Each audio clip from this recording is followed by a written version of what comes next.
I'm depressed. Hey brothers and sisters, today we're talking about depression. And this is a really tough subject for me because I suffer from depression myself. So let's get into it. I'm tired of waking up every morning and wishing that I didn't. Yeah, I know I got people that love and care about me, but yet I still feel alone. Yeah, I know that I don't look depressed in my videos or my social media or anything else.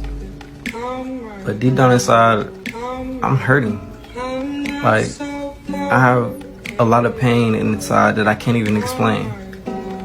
I can't tell you what's wrong, and I can't explain to you what's wrong, just because I don't know what's wrong. It's just pain. The toughest thing about having depression is living with the fact that you're always going to have depression. It's a chronic disease, and it freaks me out. The fact that I'm probably always going to have to take medicine to feel stable. Sometimes I'll be happy 1 second and then I just feel so sad. And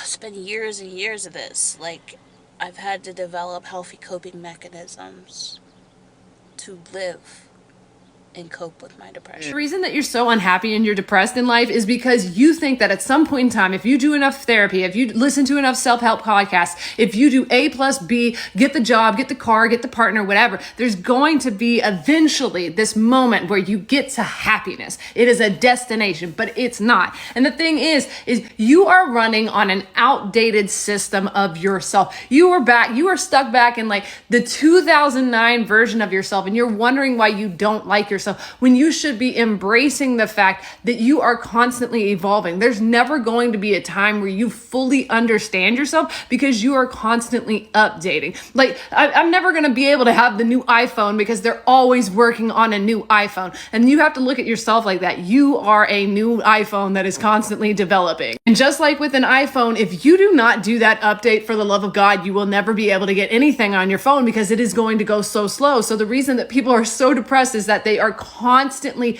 trying to be these outdated versions of themselves because they are scared of doing the update, or they're too lazy. Because I get it. Sometimes I don't want to charge my phone and have the update go on for 20 minutes because I am stuck on this fucking app because I am addicted to it. Okay, but on a serious note, I have learned how to take healthy amounts of breaks from this app, but that's besides the point. What you have to realize is happiness, depression, sadness, excitement, whatever experience or feeling or emotion that you are having is a flow. It's not a destination. It's a constant going from this feeling, this experience, this feeling, this experience. I want to do this. I'm not this person anymore. Stop overly identifying with this one way of living life. Which I get it. We were all conditioned that way. Like, the moment that we were even cognizant little children, they were like, what do you want to be when you grow up? And I'm like, why do I have to pick like one thing? I just want to exist. I want to be alive. I want to enjoy my life. And that can mean anything. I want to be somebody who has these types of hobbies. And tomorrow, if you wake up and you decide that you don't want to have that hobby anymore, it doesn't mean that that hobby was all for naught, or it's like, why'd you even bother doing that? You don't have to capitalize every single hobby or every single interest you have. You can just enjoy what you're doing. And if you don't like it tomorrow, then you don't like it. Maybe you'll like it again in 30 years. You know what helps with this?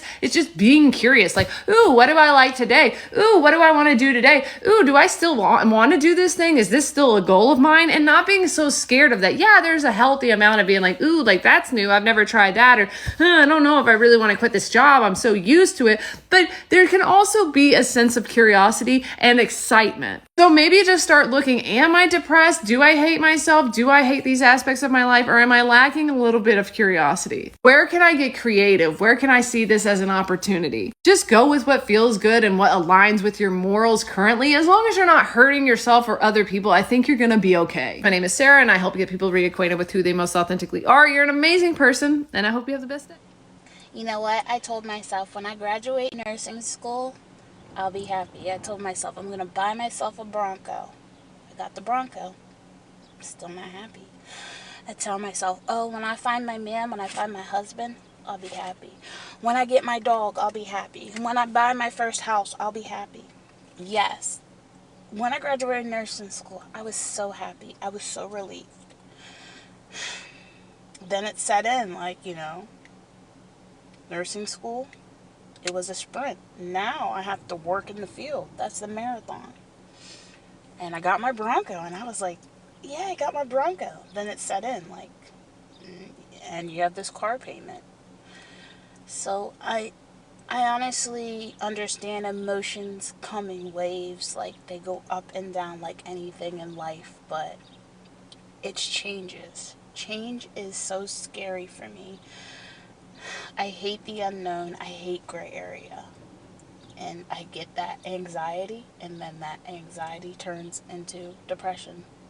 Most people don't understand what it's like to fight your own mind every day. Depression.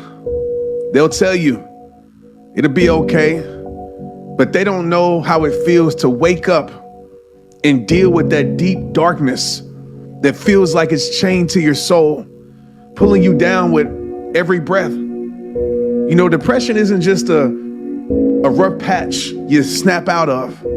It's a weight that clings to you, even when you're smiling, even when everything is going great. If you're surviving that silent battle day by day, I need you to know you're stronger than what anyone could ever realize. Don't let people make you feel like it's just a phase or it's something that you can just simply push through. This fight you're facing, this silent battle, it's real. And every moment you choose to keep going, one day, 1 hour, one breath at a time, that's courage. Every time you choose to give tomorrow another chance, that's strength. Depression isn't where your story ends. It's where you start rewriting it with a strength you never knew you had. I'm proud of you. That's just the greatest advice I can give someone. It's like, bro, just do something. Like, move somewhere. You know, I promise you, man, like, you know what you're gonna get. Like, I know I can lay in bed, bro. Like, sometimes getting out of bed, bro, it feels like my legs are 1,000 pounds.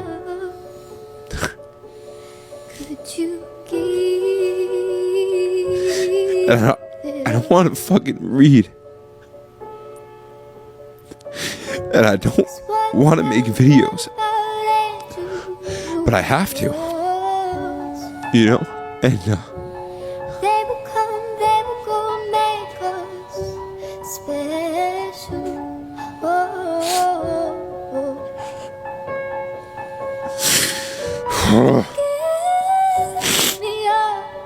it's just fucking hard.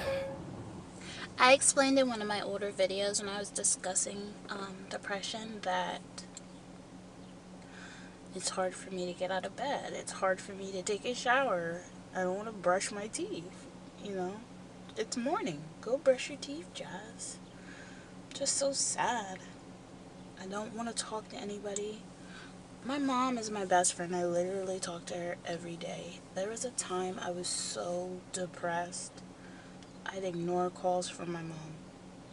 I wouldn't talk to anybody.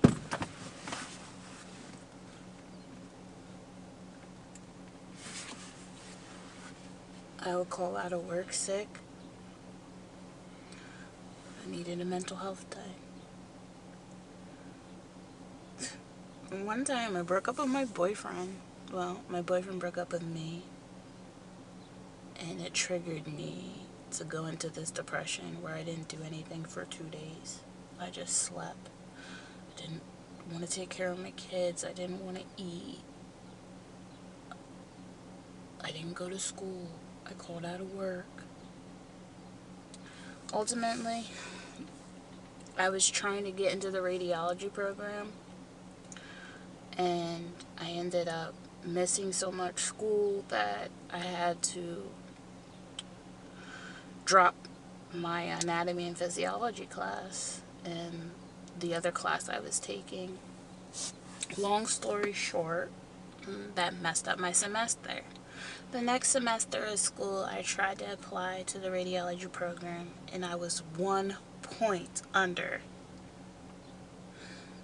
So they did not accept me. Depression can ruin a lot.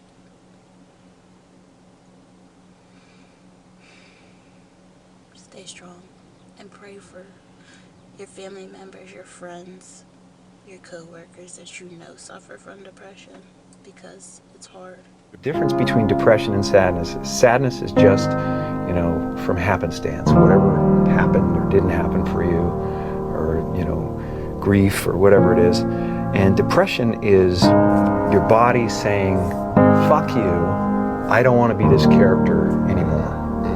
I don't want to hold up this avatar that you've created in the world. It's too much for me. Brothers and sisters, don't forget to like, comment, share, and subscribe. Depressed person doesn't call or text you back. Because one of the basic symptoms of depression is a lack of desire to be in the presence of other people. Don't take it personal. Don't be offended. The hardest thing they did that day may have just been to get out of bed. And so if they don't respond to your text, or if they don't want to go out that night, or if they don't want to talk to you, it's because they feel like they're dying on the inside. And they're just trying to survive. So be a friend to them, pursue them graciously. One day in the middle of my bout with depression, a friend came over, checked in on me, and I saw them coming, and I hid, literally like hid in the bathroom. And I was resolved, I'm not going out. I told them I didn't want them to come over. And they were persistent and refused to stop ringing the doorbell and knocking, until finally, out of anger, I went to the door and let them in. But sometimes, if you need to crawl through a window, you do it. Be persistent, be faithful, but know that a depressed person's tendency is to recluse. Don't take it personally. When I'm depressed. First and foremost, I have to know when I'm depressed. So over the years, I've written down a list of indications that I'm depressed. My number one indicator is that I stop brushing my teeth. Also, I'm really groggy in the morning. I don't want to get out of bed, more so than usual. Also, I start getting really irritable with my husband and my kids and think that they are all the problem. Everyone's list is going to look a little bit different, so make sure you make a list for you. On to the rules. Rule number 1. There are no rules. Because rules when I'm depressed are just another thing for me to fail and feel horrible about. But let's stop calling them rules and start calling them guidelines. Number 2, guideline. I try to get myself to bed on time. Sure, I'm still groggy in the morning, but it makes a big difference that I'm not sleep deprived. Number 3, cut back on social media. I promise it usually makes it so much worse. Number 4, remember that good enough is good enough, and that doing something halfway or just a little part of it is better than nothing. 30 seconds of brushing your teeth is better than not brushing them at all. Telling yourself that you only need to read 1 page of a book is so much easier to digest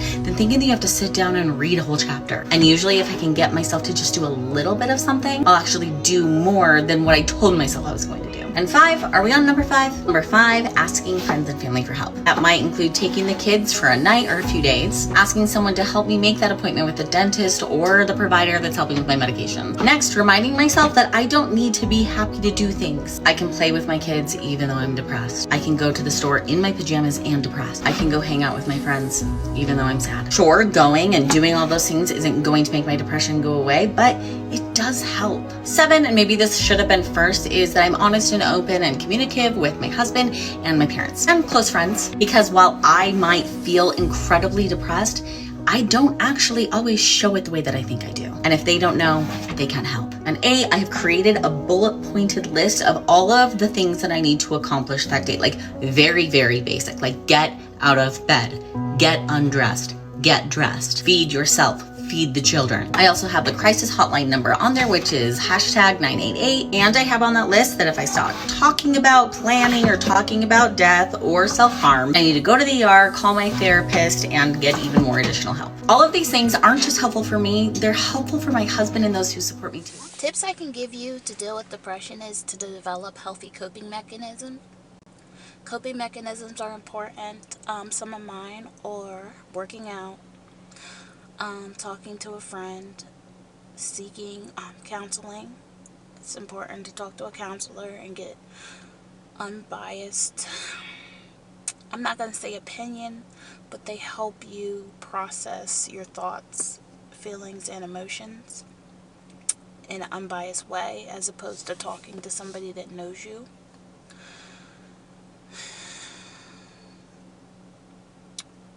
Keep moving. It's really important to keep moving. Brush your teeth. Concentrate on your hygiene. Make your bed up.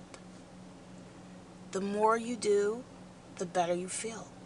You don't feel like doing those dishes? Make yourself do it. And then you're going to be like, look at that load of laundry sitting in the basket, and you're going to be like, I'm going to fold that up too. It builds up momentum. It doesn't completely make your depression go away, but it definitely takes your mind off of it, if just for a little bit. Take your medication. If you're prescribed medication, take it. Don't stop taking it. I also did a video about that. Don't just stop taking your medication. That's horrible. It takes a couple weeks to get the medication fully through your system for it to work. So just don't take it for like a week and be like, oh, this is not working. It takes time. And you have to experiment. If it's not the first medication, keep trying. This is a process. It's all a change. Embrace life. Everything is not going to be perfect. Change is hard. But try to live in the moment and make the best of it. And know that I'm here for you. If you want to leave a message and you want to talk, I'm here. I really wish my fans, or I'm not going to call y'all fans, but my subs, I wish that y'all would reach out to me more and talk to me. I would love more interaction, but yeah, I'm here for you. If you have any questions about mental health issues, I've been in the mental health field for 16 years. I'm a qualified mental health professional. So, if you want to talk, and I've lived it. But with that being said, it's your girl jazzexcess. I'm wrapping this video up. And don't forget to like, comment, share, and subscribe. Until next time. Till next time, don't forget to always live in excess. Bye.